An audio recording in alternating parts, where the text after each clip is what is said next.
Welcome to Season 5 of the Excel Still More podcast. I'm still your host, Chris Emerson, and I'm here to encourage you in your walk with the Lord, and I'm glad you've joined. The program continues to be sponsored by Cunningham Financial Group. John is a good friend, and he's helped me and my family in everything from stock and mutual fund investing to annuities, life insurance, and retirement planning. I certainly commend him to you. If you have needs in any of those areas, you can reach him at 615-895-7773. Thank you again for your ongoing encouragement and support. Let's get started. Hey, welcome back. I'm super thankful that you're here. As I mentioned, I think last week, when routines get mixed up in the summer, generally podcast listeners go down. So if you're here, it's because you're really committed, you're a diehard listener, or you're a friend. So thank you for being a part of this. So there's this super simple idea that has been growing in me throughout this year that has really taken form, and I want to share what that looks like with you today. You've heard it just a little bit here and there in the last few episodes, but I think I'm ready to make a full-out pitch. So today we're going to adapt and apply Carnegie's ageless, worry-free advice of living in day-tight increments on a whole nother level. But before we bust into that, I need to tell you about something that is special to me, my good friend Kenny Embry, who hosts a great podcast, Balancing the Christian Life. And by the way, you really should check it out. Great interviews, tremendous content. But last summer, he did the first annual Balancing the Christian Life conference. It is a 3-day online event. He lines up a bunch of different speakers. They cover a variety of topics. It's all digital and visual. Oftentimes they're live during those 3 days, and you can interact with them. And it went really well last year. I was super thankful to get to be a part of it. And as much work as it was for Kenny, and it was a tremendous amount of work, he has geared up to do it again this year. He's lined up a bunch of speakers. Many are back for a second time. I'm glad to be back for a second time. He's enlisted new speakers, male and female, great topics. And I just want to invite you to check it out. I will put a link to that conference in the show notes. There is also a great Facebook group called Balancing the Christian Life. You can find out a lot about it there. There is some cost to you to become a part of it, but look, I've never seen any money from that. I'm not asking for any. Most of the speakers aren't. It's mainly about the technology that goes into the project, covering expenses, and I hope Kenny is getting something for the copious amount of hours he's putting into it. So that event is coming up this month, July 27th through 29th. You can watch live, interact live. You'll have access to the videos for later. I think there is a free entry point for it as well, so there's something for everyone. This is spiritual content based in the scripture, applicable to families. And again, just click the link in the show notes and give it a look. Thanks for listening on that. Okay, so today, I just want to share something with you that's so simple, but it's becoming increasingly special. Really a part of the way that I think every morning, and it's made every day just a little bit more focused, and in that way, more productive and valuable. So a few minutes ago, I referenced Andrew Carnegie's 20th century masterpiece, Stop Worrying and Start Living, and in it, probably the best piece of advice is to live in day-tight increments. Now, while not all of us do that, there's certainly nothing new about it. I've talked about it in many episodes, the idea of one day at a time, seize the day, make today great, build your future one day at a time. You've heard all of that. But there's no doubt about it, that continues to be difficult for some people. Some are very much caught up in the past. They wake up in the morning looking backwards. They feel inequipped to do anything today because of things in the past that they can't do anything to change. Others are looking into the future, which most of us would admit is better, at least. You're looking forward to what is to come, but there can be anxieties associated with what you need to come to pass or what you're trying to force to come to pass, and then you end up wasting the day trying to build towards something that may never happen or may not be near as good as you think it is if it does. And I think it's usually in that context that we tell people to seize the day. We are usually looking forward to some goal that is yet to come, and instead of being overwhelmed by that or it seeming unachievable or insurmountable, we give counsel in this way. We say, look, one day at a time. You can get there.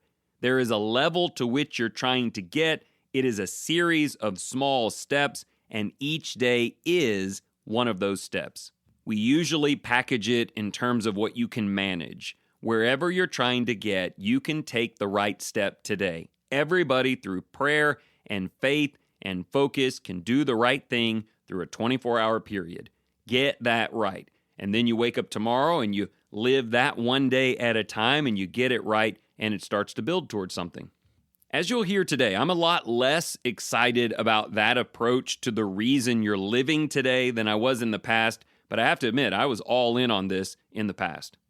I remember doing an episode to start the new year a couple of years ago called Building Your Ladders.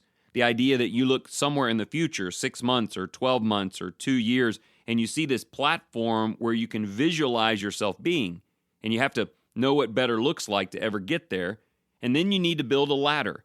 And the two sides of the ladder, that's God's providence, giving you something upon which to build, and you pray about that. But each rung you build by using time consistently.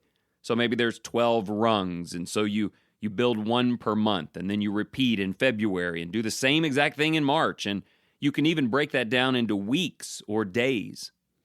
Examples on this are plentiful. I'll give you a few, just in case you don't like where I'm actually going today. Maybe you'll like this. Maybe this is what you needed to hear. But there's also nothing new about it. Let's take the 4 F categories that we kicked off ESM with 5 years ago.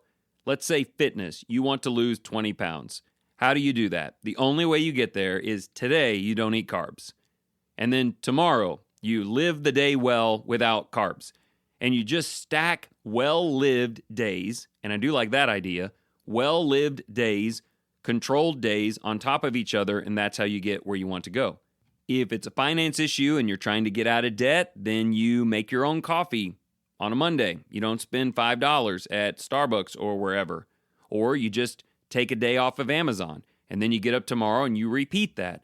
And by living each day wisely, you're ultimately going to be in better financial condition. This is certainly true of friendships. You cannot repair a damaged marriage overnight, but you do it in day-tight increments. Today, I show kindness. Tomorrow, I show kindness. And then it begins to kind of exponentially multiply like money does, and it turns into something amazing. Obviously, this is true with faith. If you want a better relationship with God, you can't just go buy one. He doesn't just fill you with one, but you get up in the morning and you say, I'm going to talk to God and listen to God and try to plan out something to do in the name of God. And I'm just going to try to repeat those simple things day after day. And before you know it, you know things, or you rely on God in a better way, or you feel more spiritual in your walk. Again, all of that works really well, and I think there's a way to reattach it to today's point. But if you think about it, it relegates any given day to just a step.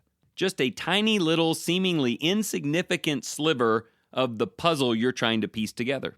I mean, yeah, that's better than just wasting the days, making nothing out of them and no progress. Everybody knows that. But aren't they worth more than just being a stepping stone to some future that, again, you may end up not loving or, for reasons out of your control, not achieving? So to help with that, I've started using lifetime language, and I'm pretty excited to flesh it out with you a little bit. I know I've mentioned it in at least one previous episode in passing, probably 2 or 3. But as we get into it today and I try to detail it for you, I want you to go on this ride with me, even if it doesn't make sense at first or feel comfortable, because I think there's value there for you. The basic premise is this: every day is its own lifetime. Now, I know that's not literally true, but think about the design of each day compared with the human life. Each new day begins with you coming out of the darkness and into consciousness. You awaken with as much energy, likely, as you will have for the entirety of the day. You begin by getting the nourishment that you need and acclimating yourself to what is before you. And then you go out and you live it. You make choices for yourself and others. You interact with other people. You allocate your time, precious time, to things that fit some priority scale for you. There never seems to be enough energy or time to get to everything in a given day. But regardless of how you use it, it does in fact come to an end. The sun goes down, your energy is depleted, and the lights go out.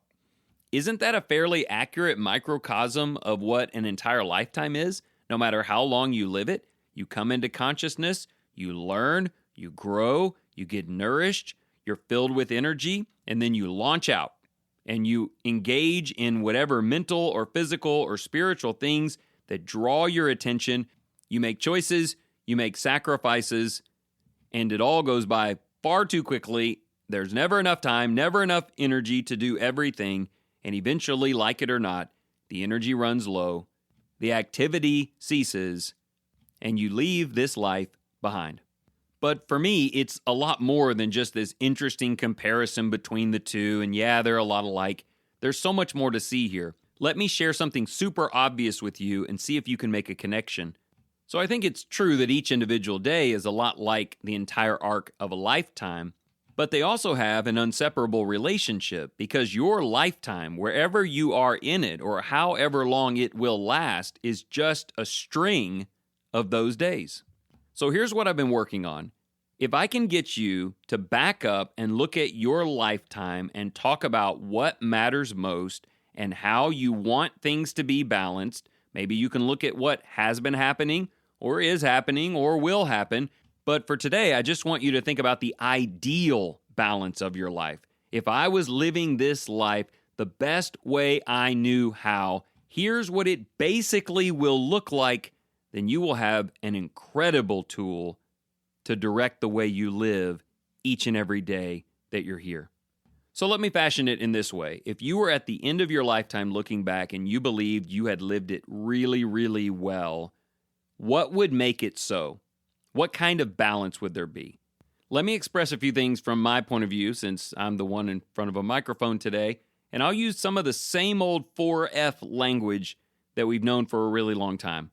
I hope when I look back over my life that I see that it was centered on God. That at every stage I found my way back to God. In the mature years of my life when I knew what I was doing, I hope that God and I were in a close relationship and that He became the initial thought in everything that I did. I would want to live a lifetime knowing the Lord. I want to know what He taught.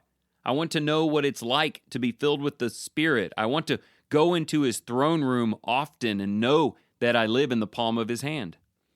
In truth, at the end of my life looking back, I could tell you that if I got nothing else right, I need to get that right. Would you agree with that? The second and third thing for me is family and friendship. I certainly hope when we look back on the balance of my life that I spent adequate time with my spouse, loving her, learning more about her, and helping her. And I hope that I look back and think that I devoted time to my kids that they needed. Not for me necessarily, or even for the two of us, but to equip them to be great parents and to live life with wisdom. And as far as friendships go, especially among brothers in Christ, I'd want to be like the old Tim McGraw song, a friend that a friend would like to have. A lifetime well lived will be a lifetime filled with love, love shared and love received. I would want to say that I used my life, my resources, helping people. And I know that's what will matter most to me in the end, as far as people are concerned. I would hope that I lived a life where financially I was responsible, where I worked hard at whatever my occupation was. For me, it's ministerial work, that I had really devoted myself to that and done the best that I could for myself and my family, and also in the work itself. It's foolish to say, well, if I wanted to live a perfect lifetime, I would just pray all the time and stay home with my family and never work. We've got to work. We ought to save and plan and do good things for our immediate benefit, for helping others, and for what we leave for our family when we're done. A well-lived lifetime would have a lot of hours of labor, but for the right purpose and enjoyed responsibly. And then fitness.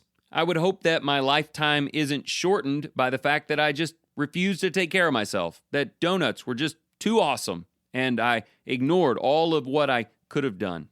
I'm not saying the lifetime has to be long, that if I get sick when I'm in my younger adult years or something happens to me that it's all a failure, but I think a life well lived would be one that attended to my own physical needs for any variety of reasons, and I would be disappointed if I got to the end of my life and I just had lower quality and was unable to do my best because I didn't give proper disciplined attention to the vessel that God gave me. Now, look, we could add other elements to that, but the ones I've given you, I think I've put them in my personal priority list. I want to take care of my body and what I eat, but that's last for me. First is I must be in a relationship with Jesus. And as you'll hear in a minute, that means learning. I want to spend my whole life learning how to be more like him and how to love him more. Right behind that is my family, being for them what they need me to be, to give them the best chance to be good people and great servants of Christ. Then comes attention to friends and neighbors, then things like finance and fitness. And listen, I'm not saying that's what your list needs to be. I'm just asking you, a lifetime well lived. You get one shot at it. You come into consciousness, you get your act together, you launch out with energy, you engage in things, you can't do everything, you get to the end, you say, that went well overall. What does it look like? If you can do that, then the rest of this episode in terms of application is cake, or some keto-friendly equivalent. Live each day of your life to the best of your ability, from consciousness in the morning to laying it all down at night, as a replica of what you think a great lifetime would be. But here's the tweak. It's not about me saying, look, if you'll do that, then you'll get that great lifetime. Forget about the great lifetime. I want you to have a great day. But if you are living the day in some twisted sense of priority with all this wastefulness and lack of focus, then you're probably not enjoying your days, or they're not gaining momentum, or they feel wasteful. And do you know why? Because they in no way represent the lifetime you hope to live. Make them become the lifetime you want to live, one day at a time. For me, the benefit is not where I'm going. The benefit is where I am. The benefit is today. People talk about, I'm living my best life. Look, I pray that you are, but the guy talking to you now is living his best life. And do you know how I'm getting there? I'm trying to make every day mimic what I believe the best life should be. And the result is a lot of great days. Not all great days. There are things outside of your scope of power. In a lifetime, there are things that happen that get in the way of what you're trying to build. But the point is, you're still trying to build it, and you get right back to it as quickly as you can. Some of this daily lifetime business, for me, has really come together because of the journaling. We released the Excel Still More journal about 4 years ago, and I've just been doing it every day. It gives me a chance every morning to just sit down and decide what I want today to be. Kind of like when you're in college or in high school and you're trying to plan out what you want your life to be, except I actually know a few things about what's important that I didn't know in my real lifetime arc. I know I need God, so I start by reading a couple of chapters, a New Testament chapter and an Old Testament chapter. We have a Facebook group for that, Excel Still More, a chapter a day. And then I write a few prayers that help me connect to God in some unique ways and make sure that I've not only given everything of challenge and anxiety over to Him, but I've also asked for His help to live the day well. There's a section there where I lay out the schedule for the day, and oftentimes it has a lot of work in it. I work and you work, and as we said, that's a part of this. But I cannot let that dominate my day. I will not let that dominate any day because I already know that there are things more important than that to me. After connecting to the Lord, it's connecting with my wife and kids. Maybe I write down a little time I'll spend with them in the morning under my daily highlights section. Maybe it's a super busy morning and I can't even see them, but maybe in the evening I'll set aside an hour for us to play cards or go shoot hoops or play pickleball. By the way, bonus content, I know that work-family balance is particularly tough in some life stages. But if that's the case for you, just make sure you use your weekends really, really well for the people who matter most. Getting back to the right vision for the day, I try to look for opportunities to interact with one or two friends, people that I need or people who need me. I'll even write down their names until I've texted them or called them. There may be some financial goals I'm working towards, but being responsible feels like a well-lived day with my money and my body. And unlike years past, I'm just looking for a way to learn. I just want to learn something. Learn something about the Bible, learn something about my wife, learn something needful about what's happening in the world. When you stop learning, you stop living, even if you're still walking around in the same old shoes. Look, you don't have to journal, but I am encouraging you, like so many people have done in years past, to live in day-tight increments, to seize the day, to make the most of the time that you've got, to wake up in the morning thanking God that He has brought you into consciousness with energy to use, and use it today like you hope you use it for the duration of your life. Add balance and priority to today just like you hope exists in your life. And while we haven't really worded it this way, what if today is the last day of your life? Your last chance to live this life here in the right kind of way. I could scare you into having a great day by telling you that this may be the last one that you get, but I hope you get a bunch of them. I just hope you live them all that same way. Will you think about it today? Start with, what do you want your lifetime to look like? And try to make it happen in its best form every day and on repeat. And give me feedback. I would love to hear how this is working for you as you go about making the most of your daily lifetime.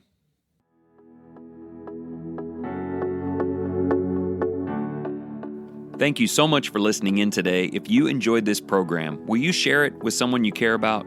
One thing I've learned over these 5 seasons is that there's nothing as powerful in advertising as word-of-mouth sharing between friends. Speaking of friends, let me once again commend you to give John Cunningham a call. He and his team have a wide variety of tools to help you use your present budget and life to build towards a more secure and hopeful financial future. Once again, you can reach him at 615-895-7773. And always remember, whatever you choose to do today in the name of the Lord Jesus Christ, excel still more.